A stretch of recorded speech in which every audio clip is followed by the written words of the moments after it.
Mozambique is a country in southeastern Africa, and this is its flag. Now, as you can see, the symbol on the flag here with a book, a hoe, and also an assault rifle. It's actually an AK-47 assault rifle.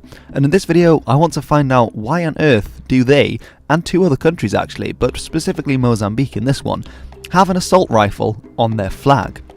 Well, Mozambique has been and was for a very long time a Portuguese colony, and at the end of the Second World War, when the Allies had just won the war, a new kind of ideology came to Africa, and this was of course communism. I should also mention that it's not just the introduction of communism in its various forms into Africa that started the drive for independence. There were obviously before this time and afterwards especially lots of Africans who wanted self-rule, self-determination and freedom from the colonial powers that had come and colonized them over the last centuries. But communism was a large factor that drove several of them, and a lot of these nationalist movements were integrated with various communist movements, as we will see. Now, in Portugal's colonies this was no different, and starting in 1961, actually in the neighbouring country of Angola was the first of Portugal's colonial wars. But 3 years later in 1964, this conflict had also spread to Mozambique, where a movement called the Frelimo had started, and this was their flag, which obviously we'll get onto later. Now, Frelimo stands for the Frente de Libertación de Moçambique, in my best Portuguese.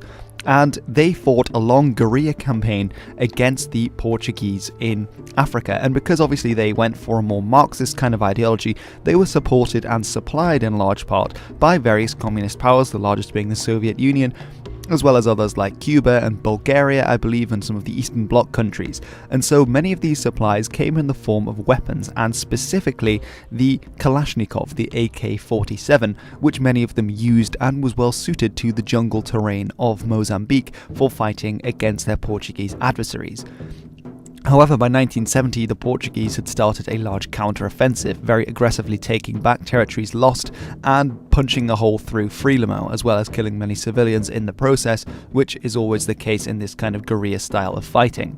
However, despite the new AK-47s given to them by the Soviets and others, the Frelimo were unable to really defeat the Portuguese in combat, who had a much more advanced army.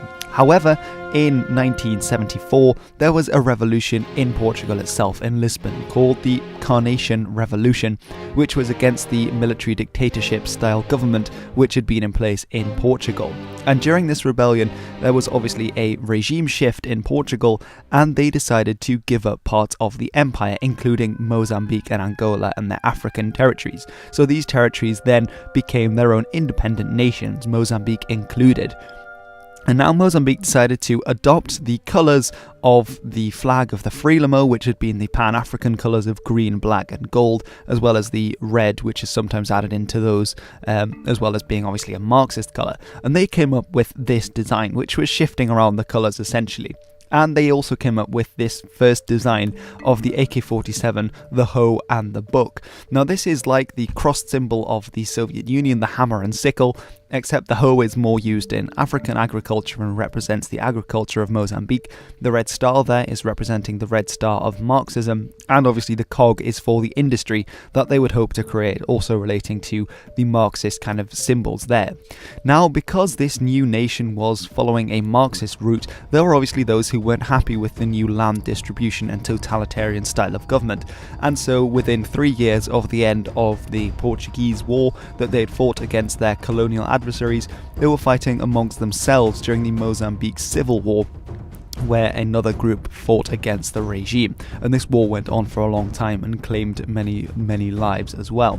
And during this conflict, obviously the AK-47 was still used, and so the AK-47 became the symbol of Mozambique's defiance against not only the Portuguese regime but also against each other and every side in the civil war. And so this gun was then shown on the flag, as it had played such a crucial role in the country becoming independent, as so many had been supplied by the Soviets and other communist-style governments throughout the world.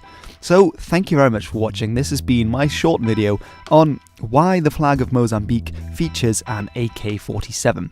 Now, I hope this has been somewhat interesting. I thought it was, as well as a bit of colonial history. I think I'm going to do a bit more of that kind of colonial history, including why some empires fell down the years and how that occurred, because it's a part of history that's not that long ago. In my parents' generation, many of these places were still part of colonial empires, and today there are hardly any left. So thank you very much for watching. I've been History with Albert, and this has been Why the Flag of Mozambique has an AK-47 on it. I hope you all have a great day.